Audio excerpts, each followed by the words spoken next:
safarka madaxweynaha oo ka koobnaa wasiiro ka tirsan dowlad goboleedka koonfur galbeed Soomaaliya iyo senator Xuseen Cali Xaaji ayaa maanta waxa ay soo gaareen magaalada Marka ee xarunta gobolka Shabeellada Hoose. Wafdiga madaxweynaha ayaa waxa soo dhaweeyay maamulka gobolka Shabeellada Hoose iyo kan degmada Marka. waxaana wafdiga madaxweynaha salaan sharaf ay uga qaateen barxadda minishiibiyada ee magaalada Marka oo ay ku diyaarsanaayeen ciidamo ka tirsan kuwa xoogga dalka Soomaaliyeed. Munaasabadda soo dhaweynta ayaa marka hore waxaa ka hadlay maamulka degmada Marka iyo sidoo kale kan gobolka Shabeellada Hoose. waxaana sidoo kale ka hadlay mas'uuliyiin ka kala socotay degmooyinka Qoryooley iyo Kurtuwaarey. sidoo kale waxaa munaasabada ka hadlay wasiiro iyo senator Xuseen Cali Xaaji oo dhammaan ka mahadceliyay soo dhaweynta loogu sameeyay magaalada Marka ee xarunta gobolka Shabeellada Hoose. intaas kadib madaxweynaha dowlad goboleedka koonfur galbeed Soomaaliya Cabdicasiis Xasan Maxamed Laftagareen ayaa waxa uu dhagax dhigay saldhigga degmada Marka iskuul loogu talagalay danta guud isagoo sidoo kale booqday dekedda magaalada Marka. waxaana sidoo kale madaxweyne Laftagareen uu xariga ka jaray leerarka ku shaqeeya cadceedda ee dhawaan laga hirgeliyay magaalada Marka.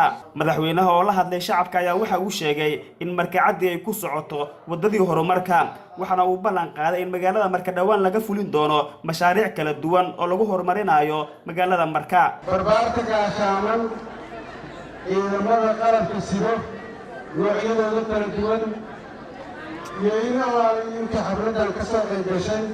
السلام عليكم ورحمة الله وبركاته. بعد السلام شرف يا فرحت بالراحة إلى المنطقة عن معنا دمر المركة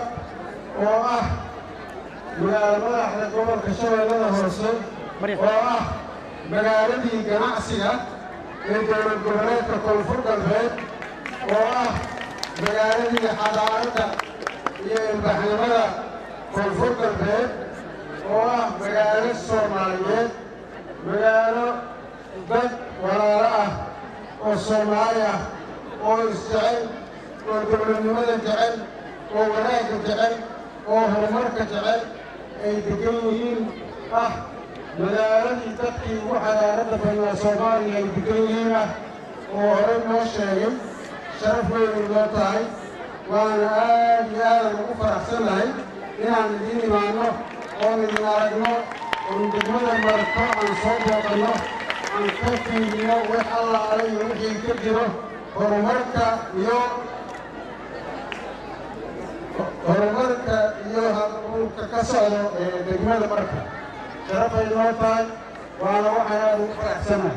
waxaan kaga mahadcelinayaa soo dhaweyntii diiranay ee aad nagu soo dhaweyseen aniga iyo wafdigeydaba degmada Marka oo ugu horeeyay maamulka gobolkii maamulka degmada iyo shacabka degmada Marka aad iyo aad u mahadsantihiin sidaa noogu soo dhaweyseen degmada Marka. ayagoo waqtiga kulul yahay oo xilli kulul lagu jiro yaa waxaa go'aansateen inaan madaxweynihiina iyo madaxdiina iyo jacaylka dowladnimada u qabtaan inaad kulaylkan u taagnaataan saacado tiro badan. waan kaga mahadcelinaynaa meel gooni ayna noogu qoran tahay waana waxaan iloobi doonin waana ka soo jawaabi doonaa insha Allah. taas waa soo dhaweyntii.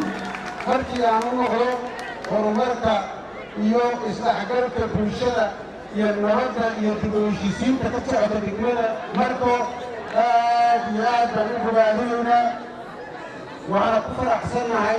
waxaan rabnaa dadka Marka degan maamul cusub oo nadiif ah. gudoomiyaha gobolka Shabeellaha Hoose Ibraahim Aadan Cali Najax ayaa tilmaamay in maamulka gobolka uu dhowr mashaariic ka hirgeliyay magaalada Marka. waxaana laga hirgeliyay mashaariic fara badan oo ay ugu horeeyaan olole nadaafadeed barnaamij wax wada qabsiyo oo isdhexgal bulsho ah nalalka soolarada ku shaqeeya oo ilaa iyo 190 xabal la geliyay degmada Marka iyo tuulooyinka u dhow deegaanada kale sida Ceel Jaalle iyo Shalambood. sidaas la mid ah waxaan rajaynayaa inaad maanta noo dhagax dhigi doontid mashaariic kale.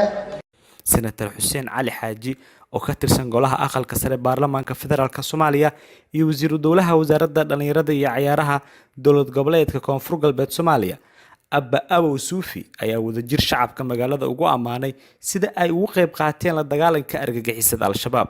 Aan oo ka waramilaye wasiirada la socda madaxweynada oo ka soo jeeda degmada Koonmarka wax ballan iyo dhalinyarada wasaaradda Nuurowna aan wasiir Cali Dhuuxsan Soona kullay taba ballanqaadi oo dhalinyarada isbartiibadaynta iyo meelka bulshada ka dheelay lahay wali xuquuqtan iyo inaan unu macna darbi baabka inaan unu garacnay magaalada Marka Cadey waa magaalo taariikhi ah waa magaalo nabadeed waxaa degan dad jecel nabadda oo aan dhibta jeclayn waxaan rabaa reer markiina u sheego hal mid inay ilaaliyaan walaadnimadii kalgaceelkii isku soo dhawaashii ay weligood reer markii lagu kasay madaxweynaha dowlad goboleedka Koonfur Galbeed Soomaaliya Mudane Cabdicasiis Xasan Maxamed Laftagareen ayaa tilmaamay in magaalada Marka ay soo ceshatay maqaamkii ay ku lahayd Soomaaliya waxa uuna sheegay in mashaariic dhowr ah ay ka fulin doonaan magaalada